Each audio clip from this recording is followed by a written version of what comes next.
Well, first of all, thank you very much for being with us this afternoon. Well, it's a delight. And Ms. Fontaine, I'm always in love with your smile. Which is the secret of your smile?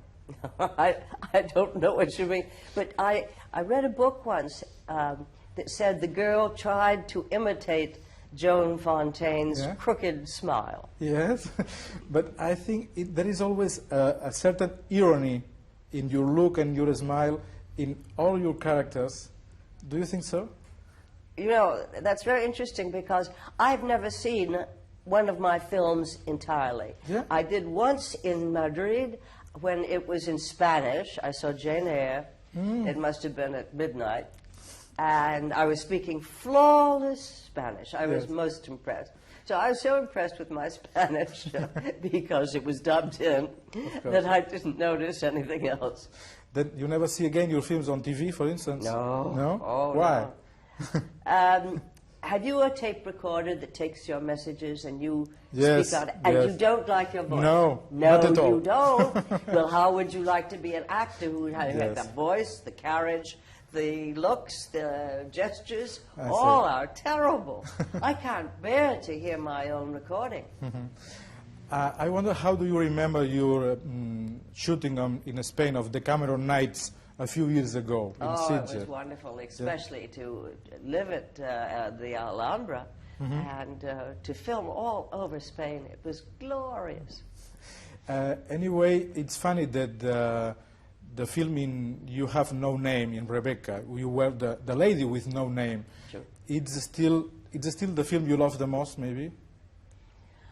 That is, I am very grateful to that film because of it started my career. I had, by the time I was 21, when I made Rebecca, I was a has-been. I'd had a career, and people said she won't be able to go on. She has no talent at all. So I'm very grateful to Hitchcock and David Selznick for giving me the role. However, I think the most challenging role was Letter from an Unknown Woman, where she starts at, 12, 14, and goes all the way to a very mature woman of 40, all in one film. And that was tour de force and a beautiful, sensitive film. Of course.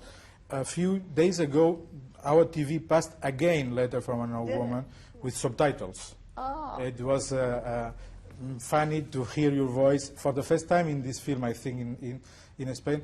And most people thought it was the top of romantic movies ever made. Do you think so?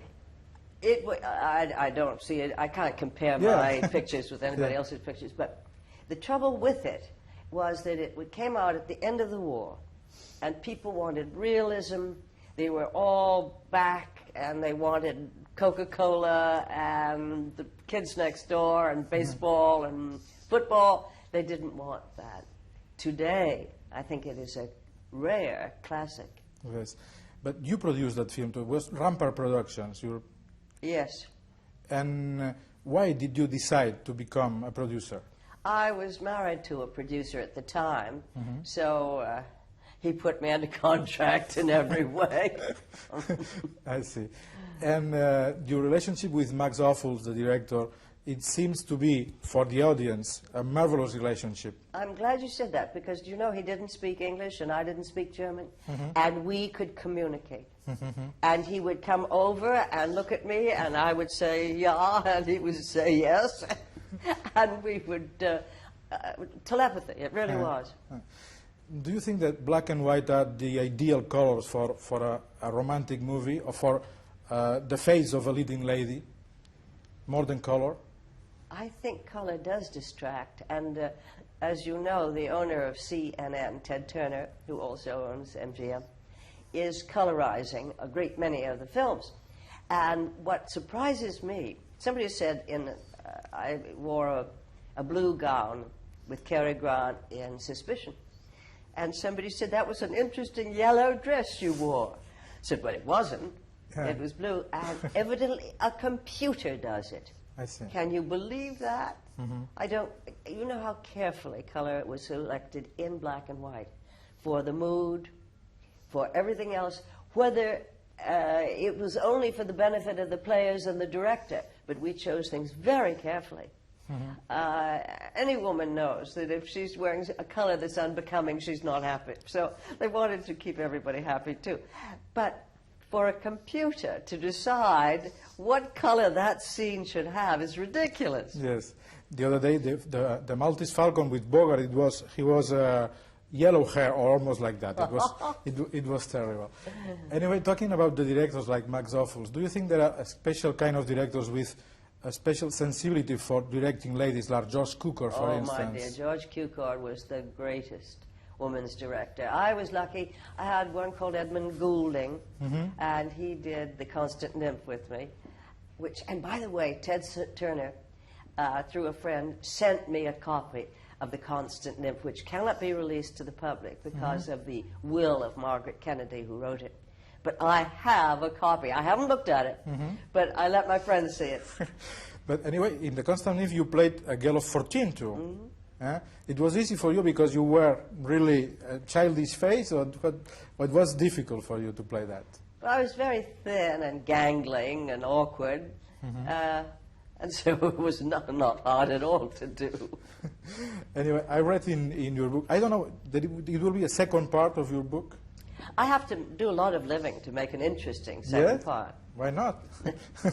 But anyway, you talk about the thrill of the Academy Award nights, the night of Rebecca, the night of Suspicion, where you won. Really, how were these nights in those days? Very different of now, of the Academy Award nights now. Jaime, I'm very glad you asked me that, because the Academy has now become, in my opinion, a spectacle for television. It's become a show. It was originally to honor the profession, and it was, let me see who started, Mary Pickford and Fairbanks, Conrad Nagel, a couple of other people, got together after all the scandals that occurred in motion pictures, Fatty Arbuckle and several others, and they decided they would have to do something to make it an honorable profession. So that's why they got the Academy for the finest people in the industry, the finest writers, and to give them an accolade for quality. Well, I'm sorry to tell you, I haven't seen much quality in any of the Academy shows that I have witnessed, and I've given up watching them.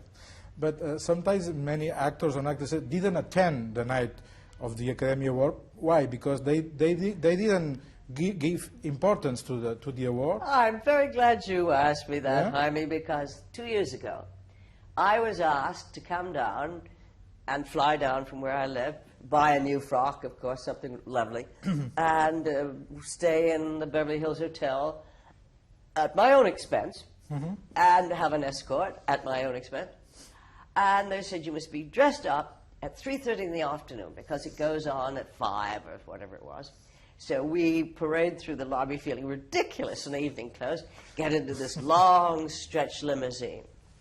Well, we go through Beverly Hills and down toward the Shrine Auditorium where this Academy Award is now being held. And there are telephones in all the cars. And they say, stay there. We're having a traffic jam. You can't get in. There was no air conditioning. It was 85 outside. And we sat in this, my friend from England and I, sat in this car for 2 hours. And we finally got to the auditorium. There was no interview for us, no anything, no recognition, no anything. We were shown to our seats, and boom, the lights go out, and the thing starts, and my friend says to me, do you think I could go to the ladies' room? With 10,000 people, you couldn't.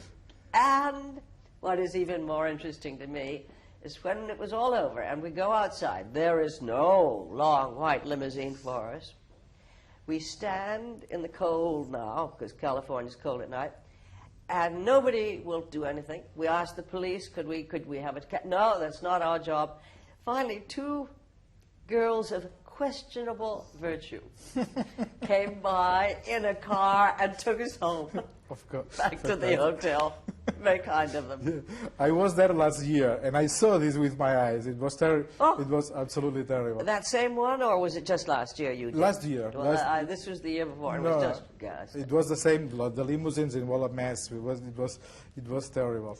But anyway, this kind of dinners with these Academy Awards were very intimate in that time. Intimate and dignified and charming. And then during the war, it was in a theater, at the Old Melrose Theater. But the hardest part about this, Jaime, is that if one is an Academy member, which you become when you've won something, to vote, you must see all the films. It is impossible.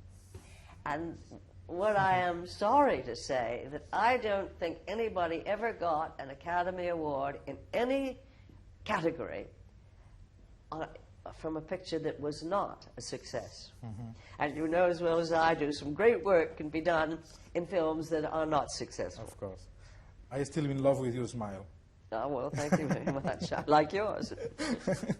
But anyway, in all the films you